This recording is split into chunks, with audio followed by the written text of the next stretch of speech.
get where you're coming from. Chaska, you're finally back. Things are getting really tense in the tribe.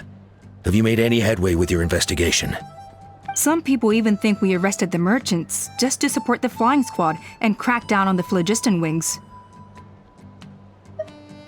We found some promising leads, but there's a major obstacle standing between us and the irrefutable evidence we need.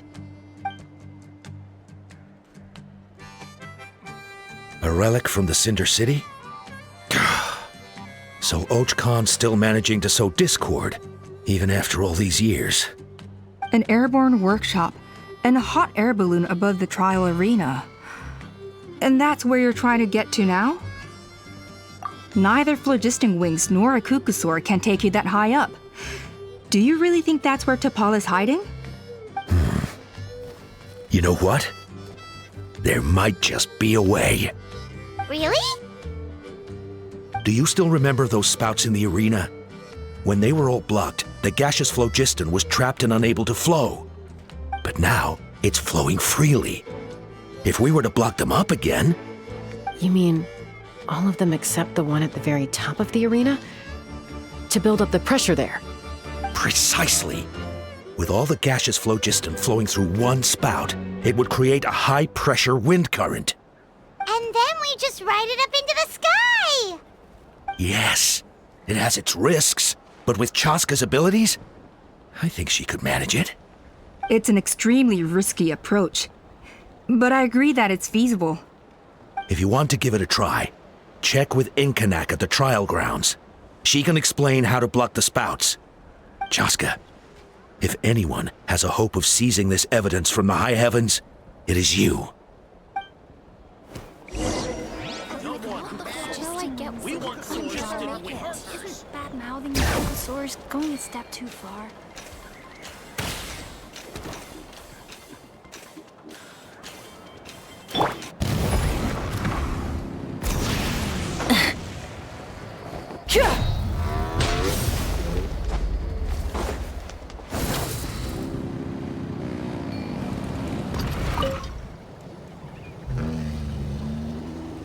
Goodness me, that is a very bold idea. Maybe so, but we have to act fast. What's the quickest way for us to block off the spouts? From a technical perspective, I'd have to advise taking some measurements and carefully planning this out first. But I'm guessing that's not what you want to hear. Then we'll have to take the rough and ready approach. See the solid phlogiston over there? Our prior inspections revealed that some kind of stable structure has formed inside, making it highly damage resistant. It's not without its weak points, but unless they're all struck at the same time, the structural integrity won't be threatened. So, what happens if we do strike them all at once? It'll collapse. Okay, I see where you're going with this. Yeah, you got it. As long as you hit all the weak spots at once from the right angle, the solid phlogiston will fall right on top of the spout and block it up. You're right about rough and ready. Sounds like my kind of plan.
Koya can give you a lift.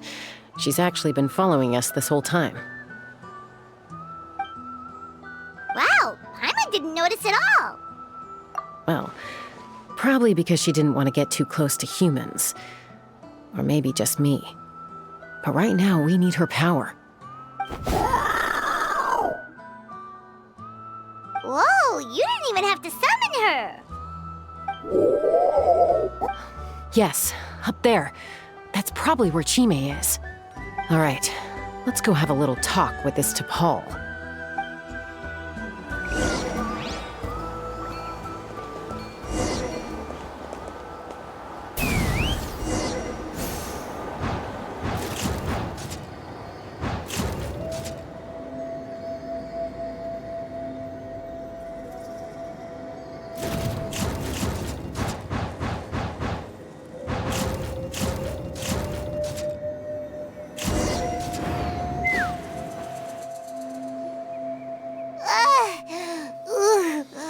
Haven't ever flown that fast before.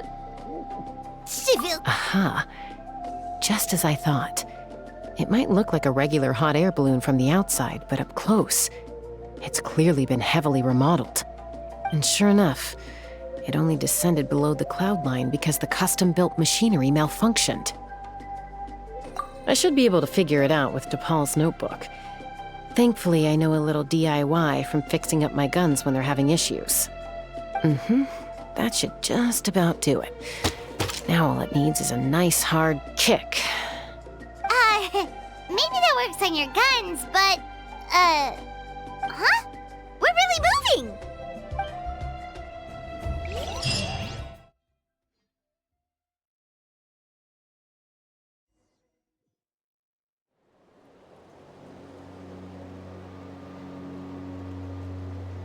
Here it is! The workshop in the sky! Oh, you gotta see it to believe it. Makes you wonder why T'Pol even bothers with phlogiston wings when he has tech like this. Well, according to the notebook, the platform beneath us runs on components from the Cinder City. Those can't be mass-produced. Also, I have some doubts about its mobility after seeing how it moved just now. For someone like T'Pol who dreams of flying freely, this definitely doesn't cut it. But if he's got that relic, he should be able to make a set of prototype wings for himself, right? Why bother making a whole flying workshop so he can mass-produce them? But this doesn't add up. If he's already achieved the power of flight, then he must have bigger dreams we don't know about. But what? With any luck, we'll find the answers in his workshop.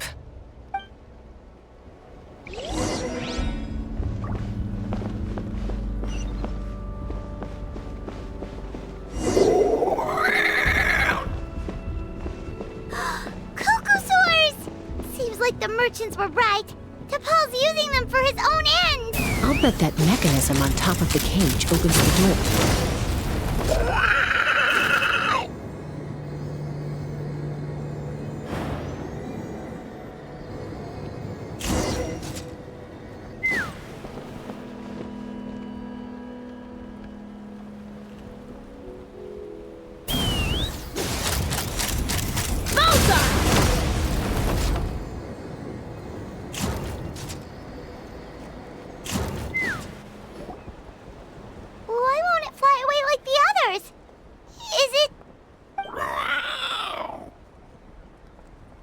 She's still breathing, but barely.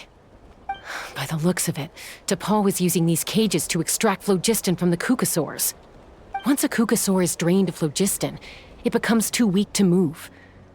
We'll have to come back for these ones after dealing with T'Pol.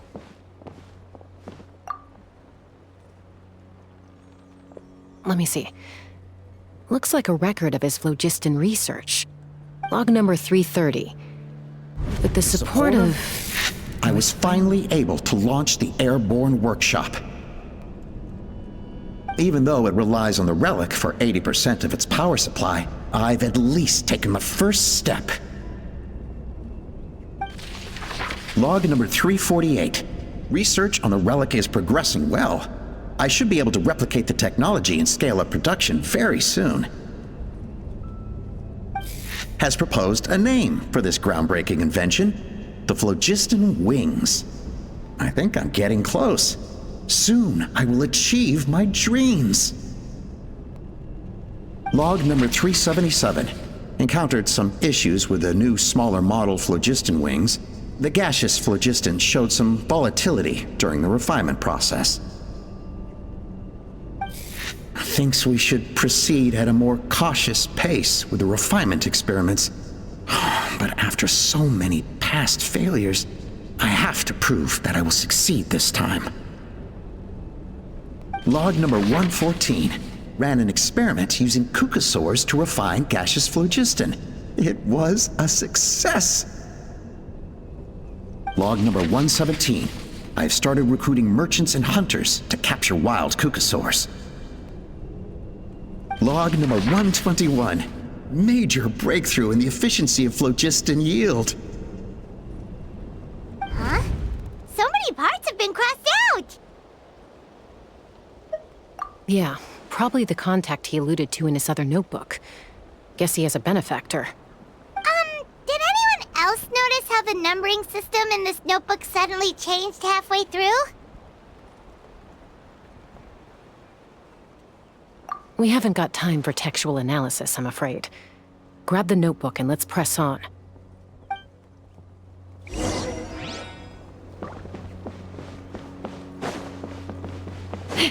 Huh. Never seen one of these before. Looks like this was built with the Cinder City components, too. You're not thinking of giving it a nice hard kick, are you?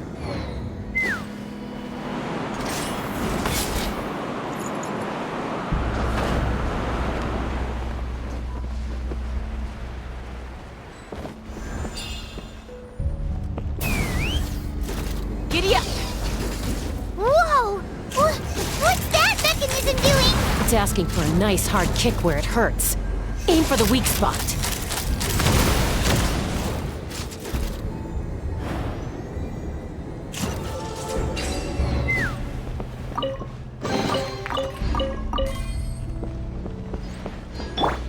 Try and stop me! What are they doing here? It's T'Pol's henchmen. He must have brought them here using the relic and his prototype wings. Watch out!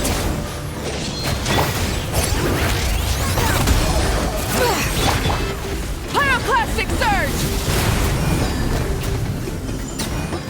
Full throttle!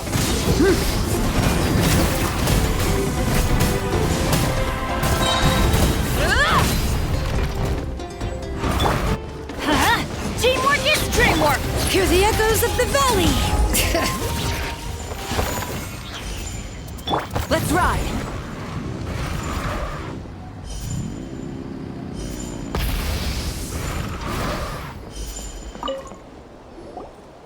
Hey, look here! More of T'Pol's notes!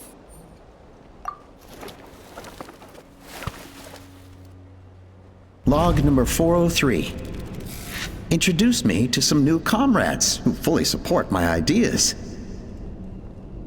I told them that some Saurians are blessed with wings, and some people with natural gifts, while the less fortunate among us can only look on longingly as they seize the skies. But I also told them that progress can erase individual differences. Think of the tools humanity has made to fight back against wild beasts. The law we have put in place to even the playing field between the strong and the weak. I promised them that our research will be the new frontier of human progress. With our phlogiston wings, the power of flight will no longer be for a select few to enjoy. Imagine a world where the skies are for all to share. I only hope that when we finally achieve this goal, we'll be proud of me. Imagine a world where the skies are for all to share. Yes, what a wonderful world that would be. If only it were possible. We could respond faster, and so many tragedies could be prevented. But T'Pol, what about the Saurians you're draining dry of phlogiston? You're not sharing the sky, you're stealing it! Bad move. I won't let you get away with it. I'm fine. Let's keep moving. I don't think we'll find anything else here.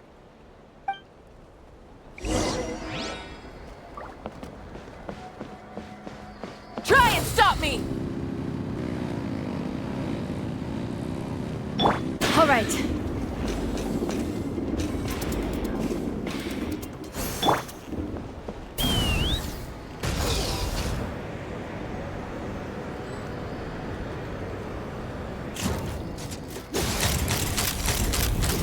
Locked on!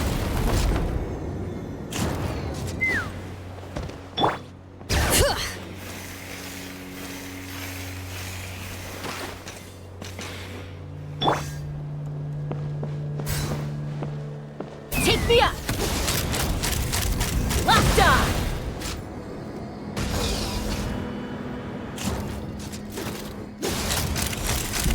Locked on!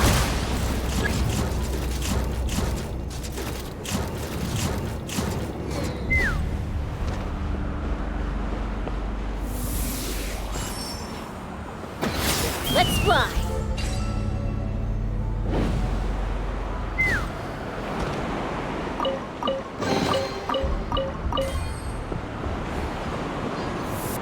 Take me up!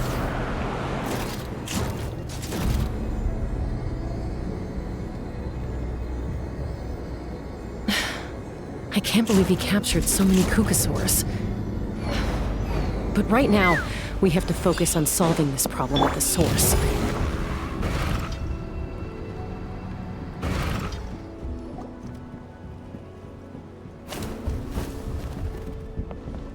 Looks like we've reached the center of the workshop. And still no sign of Koya's baby.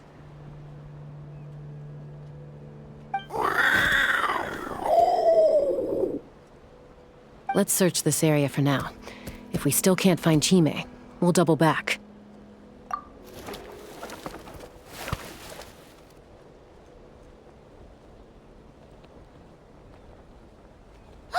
Chaska, Traveler, come quick!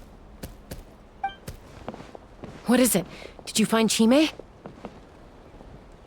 Not yet, but look! It's another one of T'Pol's notebooks!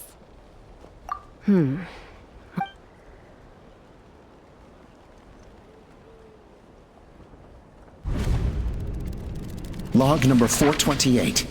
We decided to restart the experiments on phlogiston refinement, but without telling. This is the final obstacle to the success of the Phlogiston Wings project. We cannot fall at the last hurdle. Log number 436. Earlier today, suggested using Kukasaurs as an intermediary to extract refined phlogiston. It's certainly feasible, but... Anyway, as long as our secret experiment succeeds, I'm sure won't bring it up again. Log number 443. We will conduct the experiment tomorrow. But birthday is coming up, so hopefully we'll have a birthday surprise for her. Log number 444. Huh? Why is this log empty? I guess whoever wrote down the log number was prevented from recording the results.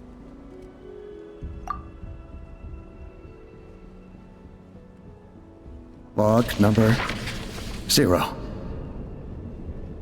We lost many comrades in the accident. Among them are friends, lovers, and children.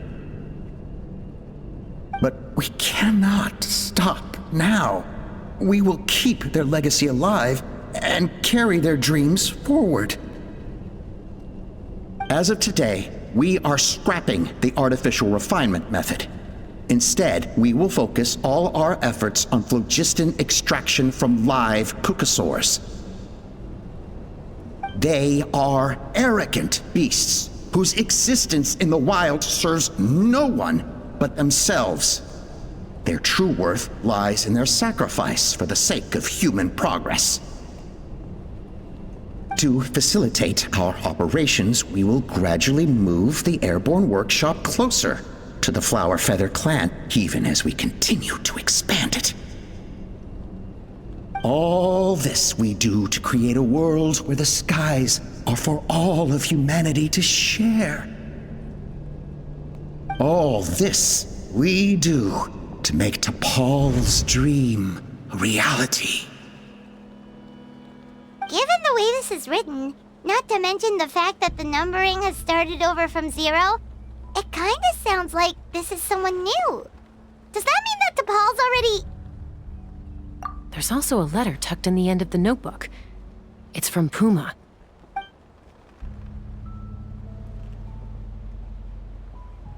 T'Pol, I don't know where you are right now, so I don't know how to reach you.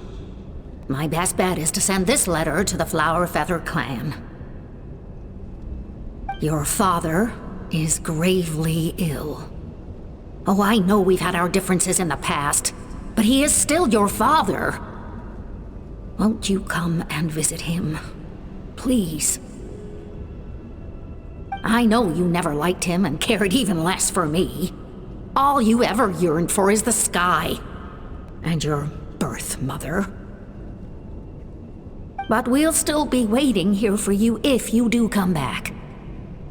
This may be the last chance you'll get to see your father. So Puma's not T'Pol's real mom? Huh. Well, she did say he never called her mom, but I'm gonna assume she was just venting. We know that T'Pol's father passed away quite recently, and this letter looks recent. By contrast, the writing in this notebook is old and faded. It looks like the real reason T'Pol didn't attend his father's funeral is because he'd long since passed away himself. If we ask ourselves why this letter was sent to the Flower Feather clan, why T'Pol always yearned for the sky, and how he got his hands on a relic from the Cinder City, it all points to one answer. That's right. T'Pol was my child. He was born during my days as a wingless wanderer. His birth gave me new hope. I wanted to become the kind of mother who spent her days as a valiant rider, soaring the skies. Not an aimless, wingless nobody. But his father wanted to settle down, to give his child a safe, sheltered life in his tribe. We fought about it constantly, until the love we once had for each other was gone. He started a new family, with another traveler who was also looking to return home. And I went back to the Flower Feather clan, alone. Opa?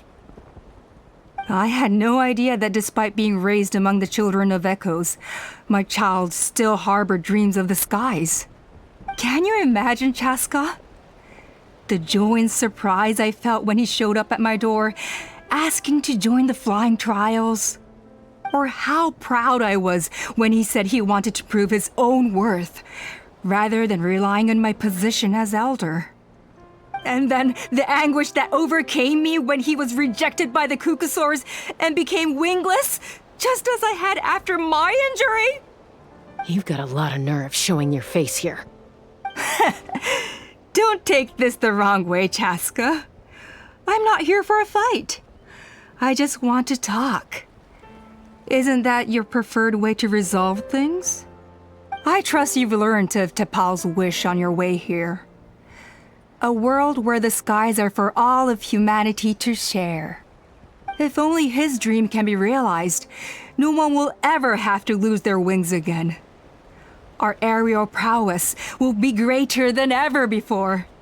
War will never again come at such a great cost. The loss of Koichi is a tragedy that need never be repeated. So tell me, Chaska, do you really wish to see the phlogiston wings forever grounded and gathering dust? Nothing you've said excuses all the conflict you've caused. You mean the argument back at the tribe? It was a necessary measure. Sometimes this is the only way to accelerate the pace of progress.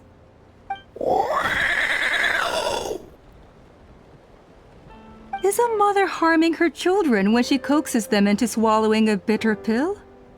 Of course not. It is a brief moment of suffering for the greater good, and the child would come to understand this in due course. The phlogiston wings are that bitter pill. We will never progress as a tribe if we cling to the scraps the Kukusaurs offer us. Once the people have embraced the phlogiston wings, they will never look back, even if they learn how the refined phlogiston is sourced. They will convince themselves that the sacrifice of a few Kukusaurs is a small price to pay for our dominion over the skies. But this I had not anticipated. I barely had the chance to introduce the phlogiston wings to the tribe before you found this place. Your plan was hardly foolproof. Yet, it can still be salvaged. Chaska, traveler, you are the hope of humanity. I'm sure you have your doubts about my methods, but know that my love for humanity and for Natlan is genuine. You know me, Chaska. And you know that I've always treated everyone in the Flower Feather clan as my own children, as fellow humans. Surely you can understand my perspective. Alpa, Natlan doesn't belong to humans alone. And truthfully, neither do I.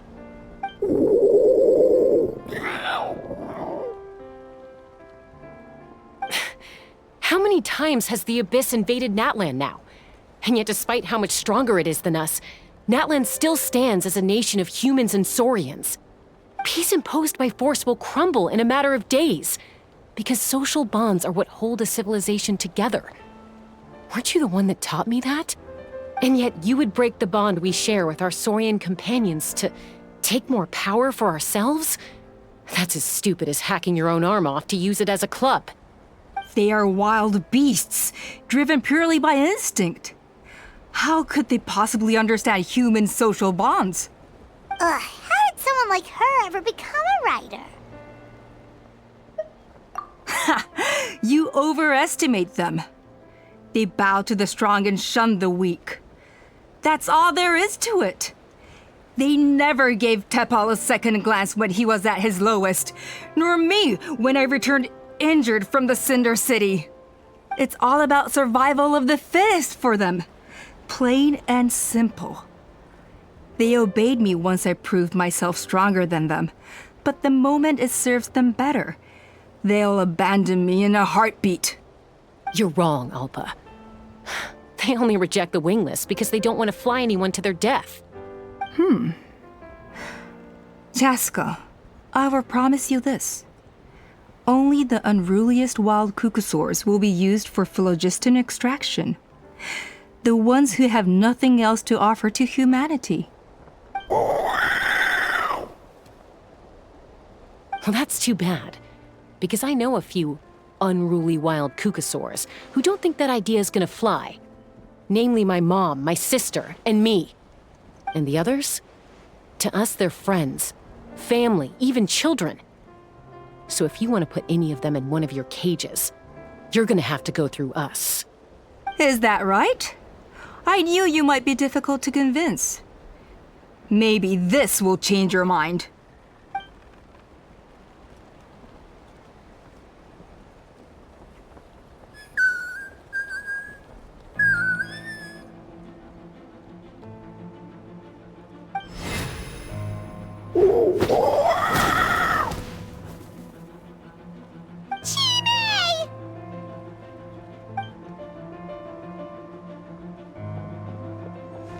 Alpa! Careful! Don't make any rash decisions. Unless you want to see her suffer.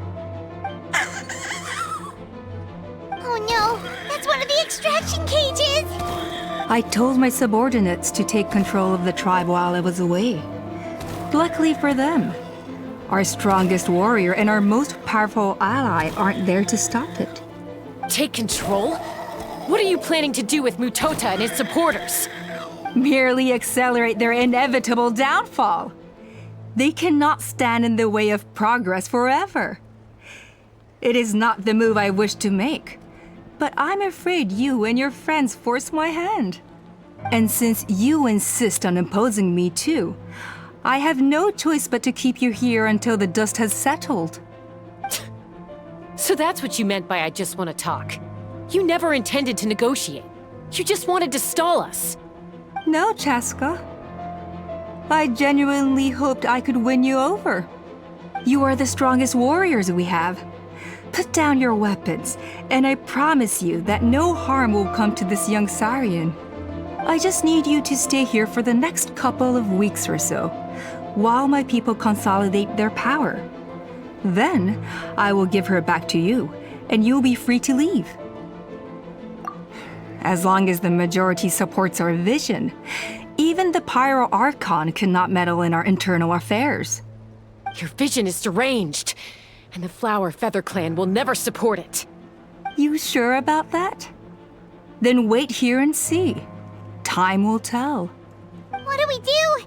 Even if the whole tribe fights back, Mutota's in grave danger! Stop delaying the inevitable! Drop your weapons and get into the cages, now! She's still holding Chime hostage. Is there really no other way?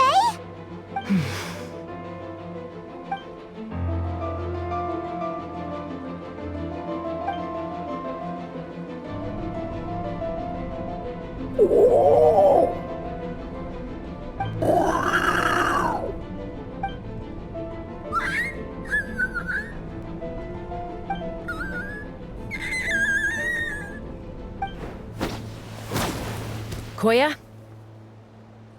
Huh? What are you yapping about? Stand down. Drop your weapons, now!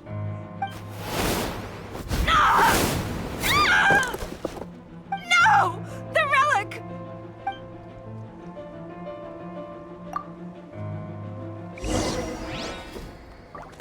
Rise with the sun! Suffer the wrath of Eve! Bring it! Give up, Alpha. We're negotiating my way now. Hey, something's up with this relic!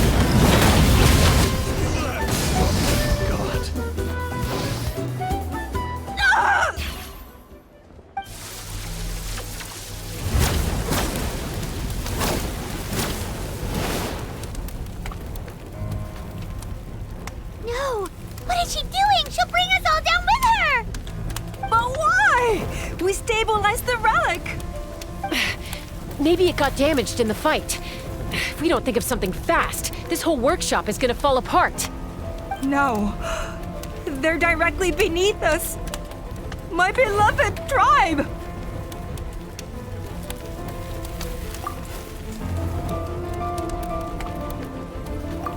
Okay. It's too powerful. This ain't a toy like last time. I don't think I can just throw it aside.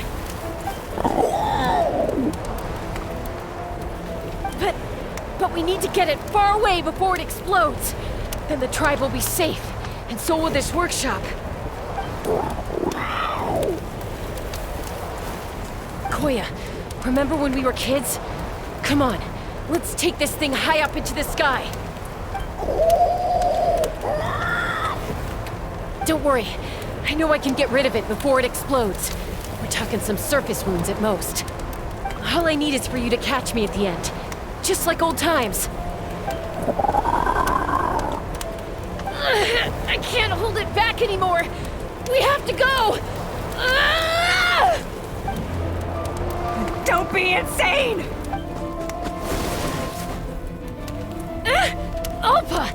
What are you... You're a fool, Chaska! Why would you choose such a risky solution? We cannot entrust the safety of our tribe to this wild Saurian! I'm the fool. You really think you can stand a better chance than me? Sure, it may be asking too much for an ex-wingless to escape the blast radius in time. But I can fly it a safe distance away, even if it's the last thing I do.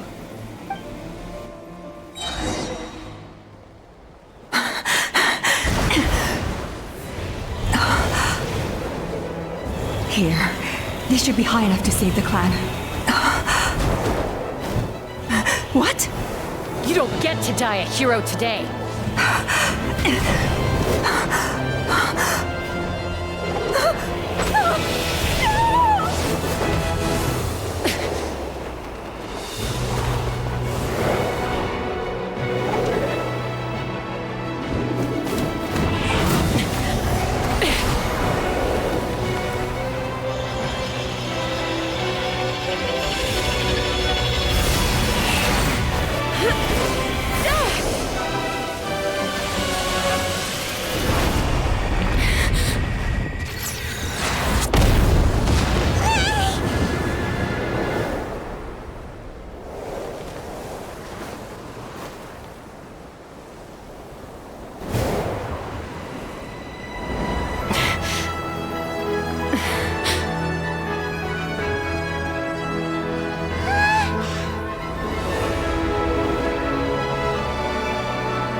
Koya, are you hurt?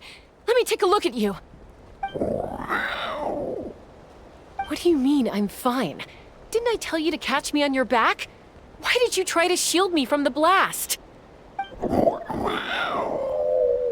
Accident? Yeah, right. Seriously, you're as stubborn as ever. Chaska, Koya! How are things looking here?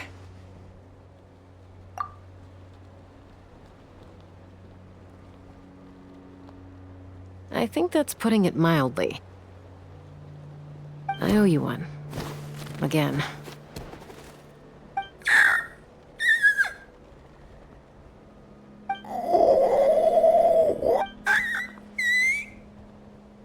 Oh, but be honest.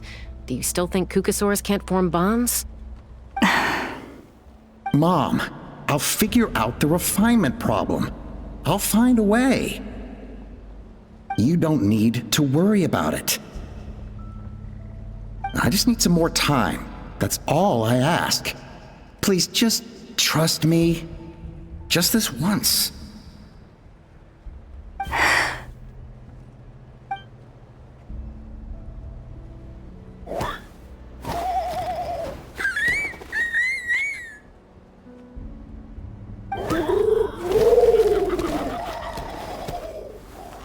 The Flower Feather clan yield to the strong.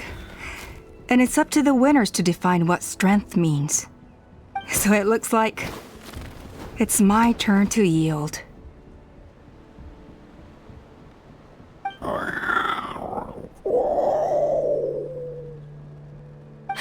Koya! Koya!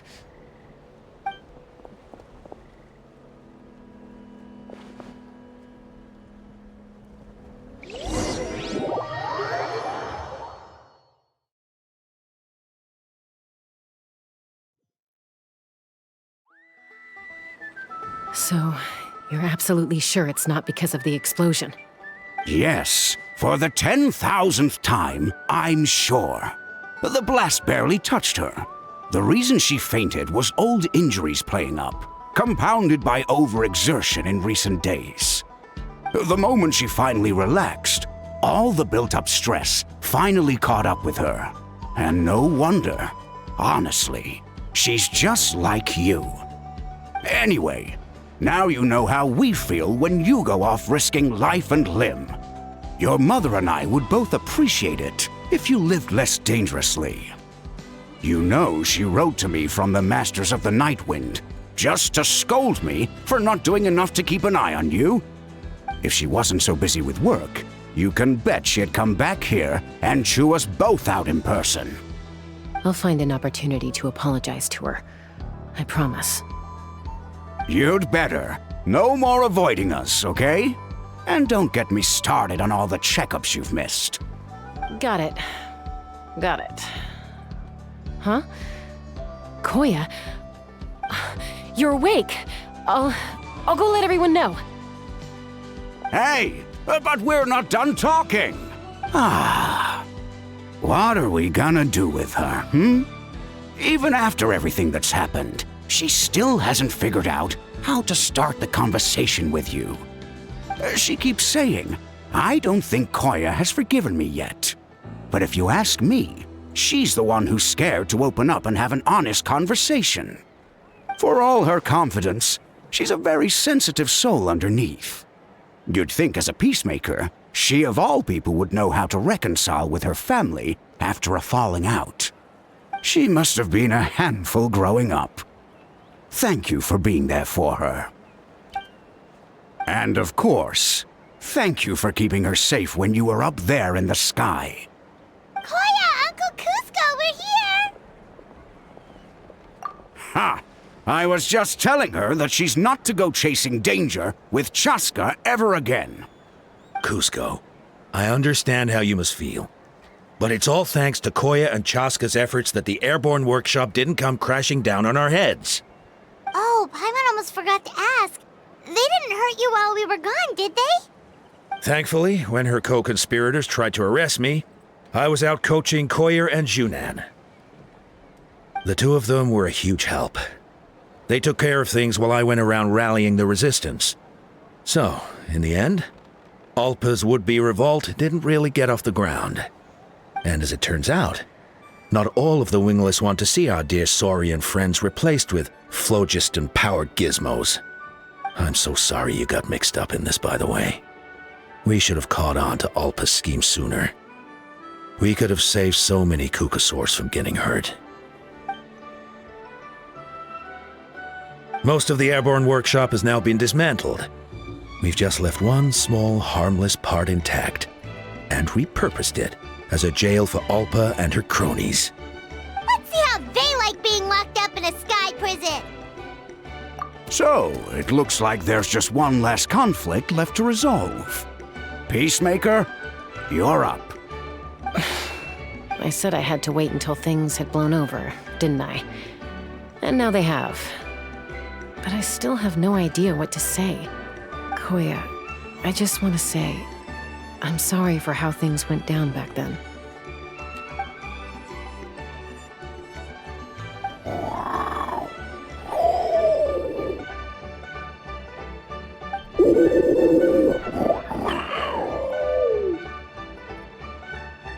Huh? Does this mean you're not mad at me anymore? There's that family likeness coming through again. But that day, when we ran into each other.